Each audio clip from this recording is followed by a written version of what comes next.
a reference is that not too long ago, in the year 2001, when there was a general election and the UNF at that time got a majority in Parliament, Mr. Wickremesinghe was then appointed as the Prime Minister.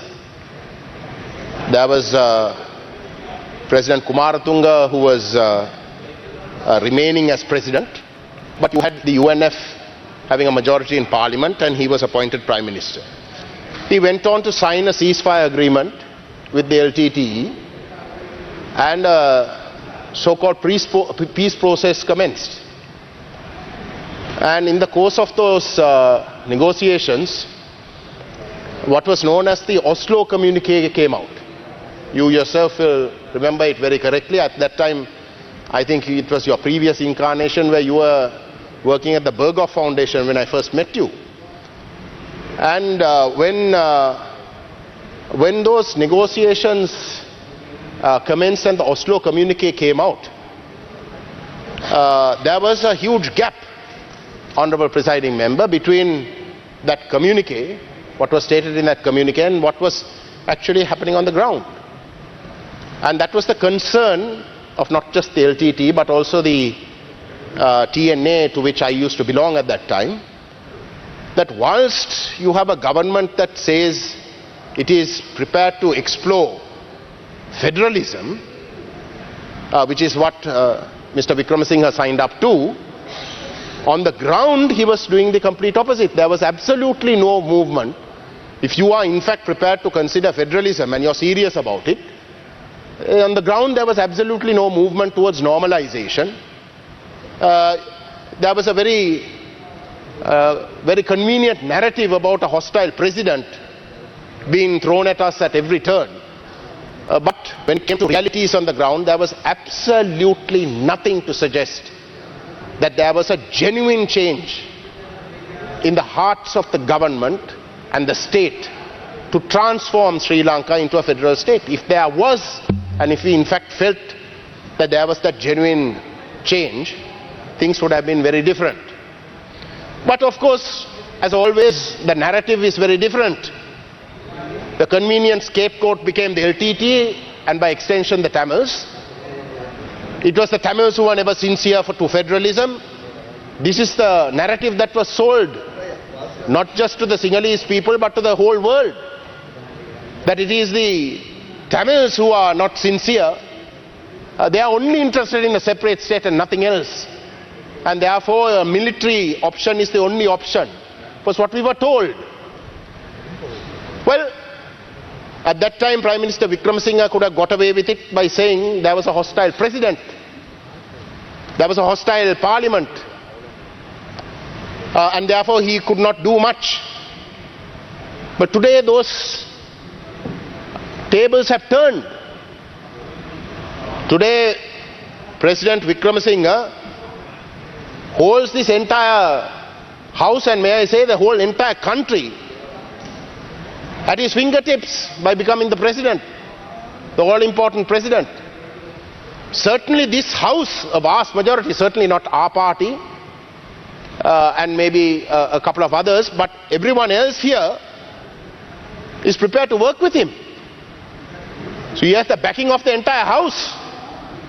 It is a house that has, since 2020, destroyed the country, so it depends on Wickremesinghe, the president, to bail them out. The people don't want this house. People want this house dissolved. They want an election. They want a fresh mandate. So it is this house that totally depends on President Wickremesinghe. Well, if Mr. Wickremesinghe was genuine about the Oslo Communique that he signed up to then, he can make the case today.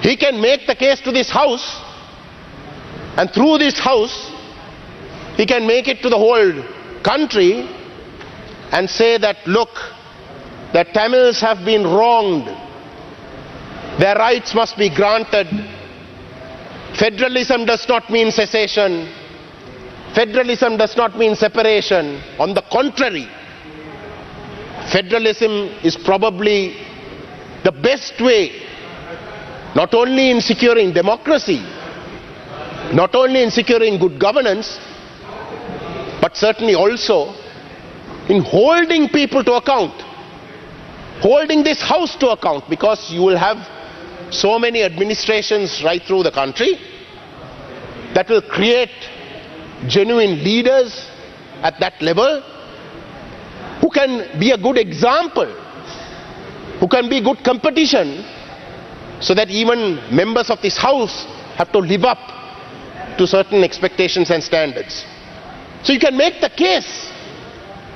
You can make the case right now, if you are genuine about the policies that you signed up to in 2002, 2003. But unfortunately, Mr. Wickremesinghe does not say a word of it. And on the contrary, he calls himself a Sri Lankan and wanting a Sri Lankan identity, where he says something somewhat worrying. His notion of a Sri Lankan identity, Honourable Presiding Member, is one of not having different identities. He calls the different identities divisions. He wants us to forget our differences. He feels that differences is weakening Sri Lanka. So surely, Honourable Presiding Member, what the then Prime Minister Wickremesinghe signed up to in 2001, 2002, and what he is now saying as the all-powerful president are two opposites. Are two opposites. They both can't be true. So which is the genuine Wickremesinghe? Which is the genuine Wickremesinghe? And it is here, Honourable Presiding Member, that I tell the members of this House that there is a massive credibility issue here that the Tamils will keep raising.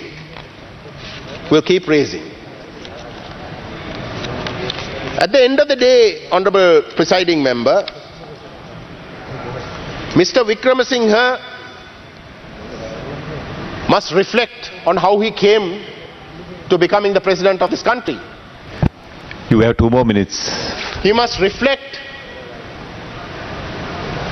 on the struggle that at times turned violent. Yes, he calls it terrorism. He didn't call it terrorism when he was seated in these opposite benches. In fact, on the contrary, he repeatedly said that the people's struggle must be protected. Must be protected. Once before also, Honourable Presiding Member, I made a speech where I said, when a non-violent protest is done in the most non-violent and democratic way, and when the whole country makes the point that change is required, and when that change does not happen, at some point frustration will creep in, and naturally the people's protests democratically will change, and it will change to violence. Why? Because the very nature of the protest is to call back a mandate that they had given. And the whole world knows that the people have in fact called back that mandate. If they hadn't called back that mandate, and if this House did not believe that they had not called back that mandate, the former President Gotabaya Rajapaksa need not have resigned. So the people have called back the mandate. They are asking that you have an election so that they can have a fresh mandate, so that they can have confidence in this House. But you choose not to do it. Instead, you manipulated the situation The time is over, Honourable Instead, Member. I'm winding up. I was told Please that I stop. have 14 minutes. Your time- Instead, they manipulated the situation where today you have President Wickremesinghe rising up to the presidency. And then for him to call the method by which he rose to that presidency as terrorism and violence, Honourable Presiding Member, is just not on. It is just not on. And the only reason he can say that, is because he is still totally indebted to the members opposite. Thank you for your He contribution. depends entirely on the SLFPP. He depends entirely on Thank the you. undemocratic Please wind up. verdict that this parliament today gives. And therefore he has to satisfy them, and the only way by which he can satisfy them is by making sure that Thank the you. people's voices are reduced to naught, and that is what he is doing. And it is for this reason, Thank you Honourable for your Presiding contribution. Member, till such time as the President withdraws the emergency and releases Honourable Minister, everybody, Honourable Member, you have to stop. Thank you for your time. everybody, we believe that the all-party government that he talks of. Thank you. මිලට ගරු sustain his own Sanjeewa ඉදිරිමාන්න Thank you. ඔබට විනාඩි 6ක කාලයක් තිබෙනවා. සූතිකරු සභාපතිතුමනි, අද උදේම මගේ WhatsApp එකට ඡායාරූප පෙළක් ආවා. ඒ ඡායාරූප පෙළේ තිබුණේ